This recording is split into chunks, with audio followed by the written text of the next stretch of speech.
Movie start होती है और हमें एक लड़की को दिखाया जाता है जिसका नाम जियाजो है। जियाजो जब 12 साल की थी तब उसके डैड गुजर गए थे, इसलिए वो अपने बचपन के घर को बेचकर कहीं और रहने लगी थी। फिर कुछ साल बाद वो कहीं पर जॉब कर रही होती है और उसका बस एक ही सपना था कि वो किसी भी तरह अपने बचपन के घर को वापस खरीद ले, लेकिन उसकी सैलरी उसे खुद कम पड़ती थी और वो अपने जॉब से खुश भी नहीं थी। फिर सीन शिफ्ट होता है और हमें एक लड़के मिंग को दिखाया जाता है जो प्रॉपर्टी डिजाइनर का काम करता है। मिंग जो अपना खुद का बिजनेस स्टार्ट करना चाहता है। यहाँ वो एक इन्वेस्टर को अपना प्लॉट डिजाइन दिखा रहा होता है, लेकिन वो उसे इग्नोर करते हुए वहां से चला जाता है। फिर रात में मिंग अपने घर लौट रहा होता है और जियाजो भी ऑफिस से अपने घर लौट रही होती है। लेकिन यहाँ मजे की बात यह है कि मिंग और जियाजो एक ही घर में रहते हैं। दरअसल मिंग इस घर में साल 1999 में रहता है और जियाजो 2018 में रहती है। फिर हम देखते हैं कि जियाजो अपने घर में नहा रही होती है और वहीं मिंग कुकिंग कर रहा होता है। वो बर्तन को धो रहा होता है कि तभी जियाजो को उसके बाद टब में कुछ मिलता है और इधर मिंग को उसके सिंक में जियाजो की ड्रेस मिलती है। ये सब देख उन दोनों को कुछ भी समझ नहीं आ रहा होता है और वो सोचते हैं कि उनके घर में ये सब क्या हो रहा है। लेकिन वो दोनों दिन भर के काम से बहुत ज्यादा थके हुए थे, इसलिए वो इस बारे में ज्यादा नहीं सोचते हैं और दोनों अपने अपने बेड पर जाकर सो जाते हैं। फिर नेक्स्ट मॉर्निंग जियाजो मिंग के फेस पर एक जोरदार थप्पड़ लगाती है। यहाँ वो दोनों जब शॉक होकर उठते हैं तो वो देखते हैं कि उन दोनों का कमरा मर्ज हो चुका था और उन दोनों का रूम पहले से भरा हो गया था। अब ये सब देख वो दोनों काफी हैरान थे कि तभी जियाजो मिंग को चोर समझकर उसे इधर उधर के सामान से मारने लगती है और मिंग भी बिना कुछ सोचे इधर उधर भाग रहा होता है। लेकिन फिर उन्हें समझ आता है कि दोनों के रूम मर्ज हुए हैं। फिर मिंग अपने रूम के विंडो से बाहर देखता है जहाँ आसमान में बादल छाया हुआ था और वहीं इधर जियाजो जब अपने रूम के विंडो से बाहर देखती है तो कड़ा धूप होता है। फिर मिंग अपना डोर ओपन करके बाहर जाता है तो उसे कुछ अलग नहीं दिखता, वो अभी भी साल 1999 में ही था। लेकिन तभी जियाजो जब मिंग के दरवाजे से बाहर देखती है तो वो शॉक हो जाती है क्योंकि वो अभी तक तो साल 2018 में जी रही थी, लेकिन उससे बाहर 1999 का सीन दिखता है। वो घबरा कर रूम में आती है, दरवाजा लॉक कर देती है। फिर जब वो अपने डोर से बाहर देखती है तो सब कुछ सही था, वो साल 2018 में ही थी। लेकिन जब उसके डोर से मिंग बाहर देखता है तो वो शॉक हो जाता है क्योंकि वो अभी तक 1999 में ही जी रहा था और बाहर उसे 2018 का सीन दिखता है जहाँ टेक्नोलॉजी और भी एडवांस हो चुकी थी। फिर वो दोनों घबराते हुए रूम में आते हैं और दरवाजा लॉक कर लेते हैं और यहाँ वो दोनों ये बात को अच्छी तरह से समझ चुके थे कि वो एक ही अपार्टमेंट में अलग अलग टाइमलाइन में जी रहे हैं। फिर जियाजो मिंग के फेस पर फिर से थप्पड़ लगाती है। यहाँ मिंग इसका रीजन पूछता है। वो बोलती है कि मैं बस ये देख रही थी कि ये सपना है या नहीं। यहाँ मिंग कहता है कि इस तरह लड़ते रहने से कुछ नहीं होगा, हमें दोनों दरवाजों को एक साथ ओपन करके देखना चाहिए कि क्या होता है। फिर वो दोनों डोर को एक साथ ओपन करने की कोशिश करते हैं, लेकिन तभी उन दोनों के कमरे मर्ज होने लगते हैं और यहाँ वो ये बात को समझ जाते हैं कि दोनों डोर को एक साथ ओपन नहीं किया जा सकता। यहाँ जियाजो को याद आता है कि 1999 में उसके डैड जिंदा थे। फिर वो मिंग से बोलती है कि तुम अपने सर का दरवाजा ओपन करके मुझे अपने टाइमलाइन में ले लो क्योंकि मुझे अपने डैड से मिलना है। फिर मिंग भी उसे अपने टाइमलाइन में ले आता है। अब 1999 में आने के बाद जियाजो अपने डैड से मिलने के लिए काफी एक्साइटेड है, पर जब वो अपने घर पहुंचती है तो वो देखती है कि उसके डैड 10 साल के जियाजो के साथ खेल रहे थे। ये देखो काफी इमोशनल हो जाती है और उनसे मिलने के लिए उनके पास तेजी से जाने लगती है। लेकिन तभी अचानक उसके आसपास अर्थक्वेक आ जाता है और तेज हवा भी चलने लगती है, जिसकी वजह से वो अपने डैड से नहीं मिल पाती और काफी नाराज होकर वो अपने घर आ जाती है। यहाँ मिंग उससे बोलता है कि जैसे मैं तुम्हें अपने टाइमलाइन में ले गया ठीक वैसे ही तुम मुझे अपने टाइमलाइन में ले चलो। यहाँ जियाजो उसे एडवांस लैपटॉप देती है जिसे देख मिंग सरप्राइज हो जाता है क्योंकि उसके टाइमलाइन में सिर्फ कंप्यूटर था। यहाँ वो खुद को फ्यूचर में देखने के लिए लैपटॉप में अपना नाम सर्च करता है। यहाँ फिर से सिर्फ उनके ही आसपास अर्थक्वेक आने लगता है। यहाँ जियाजो को सब समझ आ जाता है और फिर वो मिंग से कहती है कि हम दोनों पास्ट या फ्यूचर के लोगों से कांटेक्ट नहीं कर सकते और यदि हम ऐसा करने की कोशिश करेंगे तो अर्थक्वेक आ जाएगा। फिर वो मिंग को बताती है कि तुम्हारे डोर को सिर्फ तुम ही ओपन कर सकते हो और मैं उससे अंदर बाहर आ जा सकती हूँ और मेरे डोर को सिर्फ मैं ही ओपन कर सकती हूँ और तुम उससे अंदर बाहर जा सकते हो। फिर सीन शिफ्ट होता है और हमें एक रिसर्च सेंटर को दिखाया जाता है जहाँ एक साइंटिस्ट और एक अमीर बिजनेसमैन बात कर रहे थे।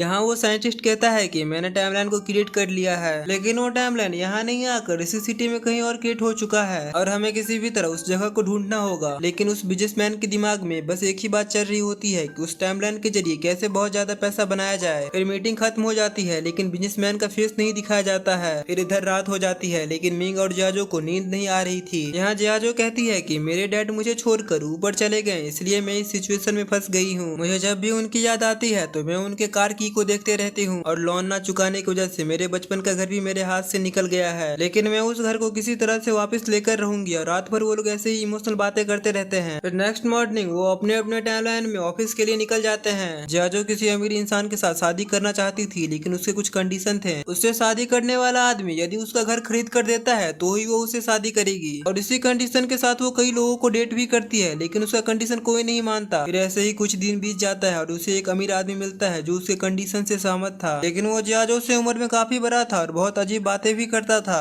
पर चूंकि वो अमीर था इसलिए जियाजो उससे शादी करने के लिए राजी हो जाती है। फिर वो आदमी कहता है कि कुछ ही समय में मैं तुम्हारे घर को खरीद लूंगा। फिर बस हम दोनों के नाम का नेम प्लेट ही लगाना होगा जिससे मुझे कुछ पैसे लगेंगे, और ऐसे छोटे मोटे खर्चे के लिए मैं कैश कैरी नहीं करता। इसलिए यदि तुम्हारे पास कुछ पैसे हैं तो मुझे दे दो। फिर उसके बाद तो मैं आकर जाजू उसे एटीएम से पैसे निकाल कर दे देती है। वो कहता है कि मैं पानी का बोतल लेकर आता हूँ, लेकिन काफी टाइम भी जाता है पर वो नहीं आता है। फिर जियाजो को पता लगता है कि वो एक चोर था। यहाँ जियाजो काफी परेशान होती है और पुलिस के आकर इन्वेस्टिगेट करने तक वो एटीएम के बाहर ही बैठी होती है। वहीं इधर मिंग अपने ऑफिस के अंदर बाथरूम में बैठकर ड्रिंक ले रहा होता है। तभी वहाँ उस कंपनी का ऑनर और उसका मैनेजर और एक एम्प्लॉय आता है। यहाँ उसका ऑनर कहता है कि हमें आगे चलकर और भी बिजनेस करना है, जिसके लिए मेरे पास काफी सारे आइडियाज हैं, और इतना बोल वो चला जाता है। फिर उसके जाते ही उसका मैनेजर एम्प्लॉय से कहता है कि हम ऑनर को धोखा देकर उसका सारा पैसा ले लेंगे। यहाँ ये सब बात मिंग सुन रहा था और तभी वो वहाँ कुछ गिरा देता है और यहाँ मैनेजर समझ जाता है कि किसी ने उसका बात सुन लिया है। फिर वो बाथरूम के पास जाकर छुप कर देखता है और फिर मिंग का पैर पकड़ कर उसे खींचकर बाहर निकालता है। फिर वो मिंग से कहता है कि तुम्हें बिजनेस स्टार्ट करने के लिए पैसे की जरूरत थी ना, मैं तुम्हें बैंक से लोन अरेंज करवा के देता हूँ, पर तुमने जो सुना है वो किसी से नहीं कहोगे। यहाँ मिंग कहता है कि ठीक है, मैं सोच कर बताता हूँ। फिर कुछ देर बाद मैनेजर मिंग को बुलाकर कहता है कि मैं तुम्हें क्यों लोन अरेंज करवा के दूं, तुमने तो सिर्फ मेरी बात सुनी है पर तुम्हारे पास उसका कोई प्रूफ ही नहीं है, और अब तो मैंने तुम्हें जॉब से भी निकाल दिया है तो तुम अब घर जा सकते हो। फिर मिंग उससे रिक्वेस्ट करते हुए कहता है कि मैं किसी को नहीं बताऊंगा, पर प्लीज आप मुझे जॉब से नहीं निकालिए, लेकिन वो उसकी बात को इग्नोर करते हुए उसे जॉब से निकाल देता है। फिर सीन शिफ्ट होता है और हमें जियाजो को दिखाया जाता है जो एक ज्वेलरी शॉप में काम कर रही होती है। तभी उसकी बचपन की बेस्ट फ्रेंड जियोया आती है। वो दोनों काफी साल बाद मिल रहे हैं, इसलिए वो काफी खुश होते हैं। जियोया ने एक अमीर आदमी से शादी की थी। जब ये बात वो जियाजो को बताती है तो जियाजो कहती है कि मेरे हस्बैंड भी बहुत अमीर हैं और वो हर वक्त बिजी रहते हैं, और ये बात वो उसे झूठ बोल देती है। फिर जियोया उससे कहती है कि आज रात तुम अपने हस्बैंड के साथ आओ और मैं भी अपने हस्बैंड के साथ आऊंगी और फिर साथ में ही डिनर करेंगे। इतना बोल वो वहाँ से चली जाती है। यहाँ जियाजो प्रॉब्लम में फंस गई थी झूठ बोलने के कारण, और तभी उसे एक आइडिया आता है। फिर वो मिंग को उसके हस्बैंड बनने की एक्टिंग करने के लिए कहती है। फिर वो एक कोट को रेंट पर लेकर मिंग को पहनाती है और उसे इस कदर तैयार करती है कि वो एक अमीर बिजनेसमैन लगे। फिर वो डिनर पर जाती है और मिंग को अपना हस्बैंड बताते हुए इंट्रोड्यूस करवाती है। यहाँ कुछ देर तक सब कुछ ठीक चल रहा था, लेकिन फिर खाना खाते समय मिंग अपने खाना को जल्दी जल्दी खाकर खत्म कर देता है और फिर वो अपना कोट उतार कर चेयर पर रखता है। तभी जियाजो और उसके हस्बैंड कोट पर नोटिस करते हैं जहाँ कोट पर लिखा था कि यहाँ कपड़े रेंट पर मिलते हैं, और तभी मिंग उनसे कहता है कि मेरी एक बहुत बड़ी कंपनी है और इस तरह की झूठी कहानी वो उन दोनों को सुनाता है। यहाँ ये सब सुनकर वो दोनों काफी हंसते हैं, पर वो लोग यहीं पर नहीं रुकते हैं। फिर जियाजो एक नकली रिंग को दिखाते हुए कहती है कि ये करोड़ों का डायमंड रिंग है, और तभी वो नकली डायमंड रिंग उसके अंगुली से निकलकर आग के पास जाकर गिरता है और वो पिघल जाता है। अब ये सब देख जियो यार उसके हस्बैंड जोर जोर से हंसने लगते हैं। फिर यहाँ जियाजो काफी शर्मिंदा होती है और वो घर आ जाती है और डिनर पर जो हुआ वो सोचकर मिंग के सामने रोती है। तभी टीवी पर कोई लॉटरी टिकट का शो चल रहा था। अब ये शो देखकर वो दोनों लॉटरी टिकट खरीद कर अमीर बनने के सपने देखते हैं। फिर कौन सा नंबर वाला लॉटरी टिकट जीतेगा इसका पता लगाते हैं। फिर नेक्स्ट डे वही नंबर वाला टिकट मिंग के टाइमलाइन में जाकर खरीद लेते हैं। अब यहाँ उनको ये बात मालूम था कि उनका नंबर वाला ही लॉटरी टिकट जीतेगी, इसलिए वो काफी एंजॉय करते हैं। यहाँ जियाजो मिंग को अपने टाइमलाइन में ले लेती है और वो दोनों काफी मस्ती करते हैं और फिर बाहर में जाकर ड्रिंक करते हैं, जहाँ स्टाफ आकर फिर उनसे पैसे मांगता है। फिर जियाजो कहती है कि मेरे सारे पैसे खत्म हो चुके हैं, इसलिए तुम मेरा पर्स ले लो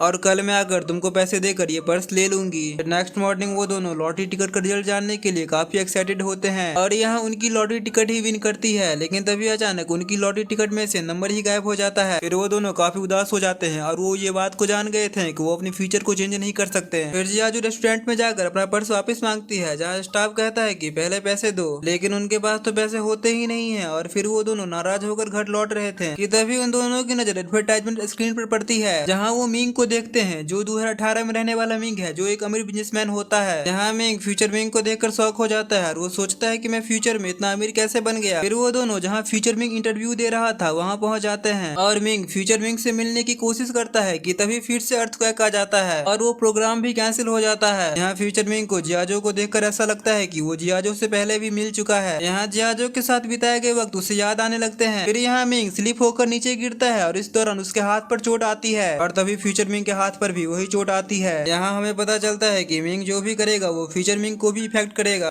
और रिसर्च सेंटर में हमें जिस बिजनेसमैन को दिखाया गया था वो कोई और नहीं बल्कि मिंग ही है, और जो साइंटिस्ट उससे बात कर रहा था वो कोई और नहीं बल्कि मैनेजर है, जो 1999 में मिंग को जॉब से निकाल दिया था। फिर मैनेजर फ्यूचर मिंग को बताता है कि आपको ये सब याद इसलिए आ रहा है क्योंकि 1999 वाला मिंग जियाजो के टाइमलाइन में यानी 2018 में आ रहा है, और वो उससे बोलता है कि ये सब आप पर भारी पड़ सकता है। फिर नेक्स्ट डे मिंग अपना ऑफिस जाता है और मैनेजर से बोलता है कि आप क्या मुझे जॉब से निकालेंगे, मैं खुद ही जॉब छोड़ रहा हूँ, और वो नौकरी छोड़कर चला जाता है। वहीं इधर फ्यूचर मिंग जियाजो के ज्वेलरी शॉप पे आता है और उसे अपने साथ डेट पर ले जाता है। लेकिन जियाजो को जितनी खुशी मिंग के साथ रहने पर होती थी उतनी खुशी उसे फ्यूचर मिंग के साथ रहने पर नहीं होती है। फिर फ्यूचर मिंग उसे एक बहुत बड़े रेस्टोरेंट में ले जाता है, लेकिन जियाजो फिर भी कुछ मिस कर रही थी। फिर डिनर के दौरान फ्यूचर मिंग जियाजो से कहता है कि मुझे पता है तुम 1999 वाले मिंग के साथ रहती हो, लेकिन अब तुम मेरे पास्ट के साथ नहीं रहो क्योंकि इससे मेरे फ्यूचर पर इफेक्ट पड़ सकता है। मैं किसी मकसद के साथ आगे बढ़ रहा हूँ और मैं नहीं चाहता कि तुम्हारी वजह से उसमें कोई प्रॉब्लम आए। वो बोलता है कि मैं तुम्हें तुम्हारे बचपन के घर को खरीद कर दे दूंगा, लेकिन उसके बदले में तुम 1999 वाले मिंग के साथ नहीं रहोगी। अब ये सब सुना और कोई रास्ता ना होने की वजह से जियाजो उसकी कंडीशन को मान लेती है, लेकिन उस घर की वजह से नहीं बल्कि ये सोचकर कि मिंग के फ्यूचर में उसकी वजह से कोई प्रॉब्लम ना हो। फिर जियाजो घर आती है और मिंग से कहती है कि मुझे कहीं और इससे अच्छी जॉब मिल गई है, इसलिए मुझे यहाँ से जाना होगा। फिर नेक्स्ट मॉर्निंग वो अपना सारा सामान लेकर घर से बाहर निकलती है और वो मिंग को छोड़कर जा रही है ये सोचकर रोने लगती है। लेकिन यहाँ जियाजो अपने टाइमलाइन में जाते वक्त डोर को लॉक नहीं की थी, जिसे मिंग भी नोटिस करता है और अब वो बिना जियाजो के हेल्प के ही उसके टाइमलाइन में जा आ सकता है। फिर इधर मिंग के टाइमलाइन में उसका मैनेजर ओनर पर अटैक करता है, जिसकी वजह से ओनर बेहोश हो जाता है और फिर मैनेजर उसे ड्रिंक पिलाने लगता है। यहाँ उसका प्लान ये था कि उसे ड्रिंक पिलाकर मारना होगा ताकि सभी को लगे कि एक एक्सीडेंट है। इधर जियाजो अपने घर कई सालों बाद आई है और तभी फ्यूचर मिंग आता है और उसे वो पर्स देता है जो वो बार में छोड़कर आई थी। और तभी जियाजो मिंग के कोट पर नोटिस करती है जिस पर रेंट वाला शॉप का स्टिकर लगा हुआ था। तभी जियाजो समझ जाती है कि ये फ्यूचर मिंग नहीं है बल्कि मिंग है। यहाँ जियाजो उसे किस करती है और उससे कहती है कि हमारा अलग होना ही तुम्हारे फ्यूचर के लिए सही रहेगा, इसीलिए तुम मुझसे अब कभी भी मिलने की कोशिश मत करना। और फिर उसे जाने के लिए कहती है और दोनों ही रोने लगते हैं। और फिर मिंग उदास होकर अपना घर आता है कि तभी मैनेजर का कॉल आता है जो उसे ब्रिज पर तुरंत आने के लिए बोलता है। यहाँ मिंग को यह बात समझ में नहीं आता है कि वो जॉब छोड़ने के बाद भी उसे क्यों बुला रहा है। दरअसल मैनेजर ने मिंग को इसलिए बुलाया था क्योंकि उसे ऑनर को मारने के लिए मिंग की हेल्प की जरूरत थी। मैनेजर मिंग से कहता है कि हम इसे अब मार देंगे और ये एक एक्सीडेंट लगना चाहिए। अब ये सब सुन मिंग उसे काफी रोकने की कोशिश करता है और वो उसे समझाता है कि ये करना गलत है, लेकिन मैनेजर उसकी बात को इग्नोर कर देता है। यहाँ मिंग को ये बात समझ में आता है कि 1999 में फ्यूचर मिंग और मैनेजर ने मिलकर ऑनर को मार दिया था और इसी वजह से फ्यूचर मिंग इतना अमीर है। और फिर मिंग उस कार में लगी की चेन को नोटिस करता है और ये वही चेन है जिसे देख जियाजो अपनी डैड को याद करती है, यानी ऑनर ही जियाजो का डैड है। फिर यहाँ मिंग सोचता है कि मैंने जो मिस्टेक की थी उसे मैं ही ठीक करूंगा। फिर वो मैनेजर को रोकता है और ऑनर को बचा लेता है। ऐसा करते के साथ ही फ्यूचर मिंग गायब हो जाता है। फिर जियाजो को अपने डैड वापस मिल जाते हैं और वो बचपन से अपने डैड के साथ रहने लगती है। यहाँ टाइम पास्ट में जाने की वजह से वहाँ सब कुछ बदलने लगता है और मिंग भी सभी को बदलते हुए देखता है, इसलिए वो दौड़कर अपने अपार्टमेंट के पास जाने लगता है। और जियाजो भी अपने अपार्टमेंट की ओर आ रही थी। यहाँ दोनों एक दूसरे से मिलने के लिए तेजी से आ रहे थे और फिर दोनों एक जगह पर मिलते हैं, लेकिन यहाँ जियाजो धीरे धीरे गायब होने लगती है। यहाँ मिंग उससे कहता है कि अब तुम कुछ देर में पूरी तरह से गायब हो जाओगी और अब तुम पास्ट में जा रही हो और तुम एज में मुझसे 7 साल की छोटी भी हो और तुम मुझे नहीं जानती, लेकिन मैं तुम्हें अच्छी तरह से जानता हूँ और मैं तुम्हारा साथ कभी नहीं छोड़ूंगा। मैं तुमसे मिलने जरूर आऊंगा। और देखते ही देखते जियाजो पूरी तरह से गायब हो जाती है। फिर 8 साल बाद हमें जियाजो को दिखाया जाता है जो अपना फेवरेट सॉन्ग सुनकर उस सॉन्ग की ओर आ रही थी और तभी मिंग उसे देख लेता है और वो उसके पास आने लगता है, लेकिन तभी जियाजो उसे एक किक मारती है और गुस्से में आकर पूछती है कि क्या तुम चोर हो, तुम इस तरह मेरे पास क्यों आ रहे हो। फिर यहाँ मिंग सोचता है कि फिर से हमें अपनी कहानी शायद लड़ाई से ही शुरू करना होगा और इसी के साथ ये कहानी यहीं पर खत्म हो जाती है। यदि आपको मूवी का एक्सप्लेनेशन पसंद आया हो तो वीडियो को लाइक करें और चैनल को सब्सक्राइब करें।